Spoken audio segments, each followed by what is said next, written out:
Hello guys, welcome back to my new video. তো আমি সকাল সকাল কোথায় যাচ্ছি চলো তোমাদের বলি। তো আমি সকাল সকাল সাইকেলটা নিয়ে আর কিছু ডকুমেন্টস নিয়ে যাচ্ছি অনলাইনের দোকানে। অনলাইন করব, তো অন্নপূর্ণা ভান্ডারের জন্য ফর্মটা ফিল আপ করতে। তো কম্পিউটার দোকানে গিয়ে দেখি এত ভিড় যে কি বলবো। ওখানে গিয়ে 10 থেকে আধা ঘন্টা সময় লেগে গেল।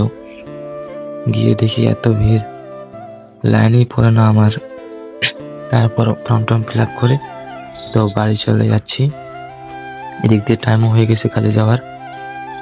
তো আমি বাড়ি গিয়ে স্নান টান করে ভাত টাত খেয়ে নিয়ে তারপর কাজে যাব। তো আমি বাড়ি গিয়ে দেখি 9টা পার হয়ে গেছে। তো আমি ঝটপট স্নান টান করে ভাত খেয়ে রেডি হয়ে ভাত খেয়ে নিয়ে তারপর আজকে মা রাঁধছিল, মাছের তরকারি রাঁধছিল, সেটা দিয়ে খেলাম। তো আমি এখন কাজে যাচ্ছি। তো আজকে এই পর্যন্তই, দেখা হচ্ছে নেক্সট ভিডিওতে।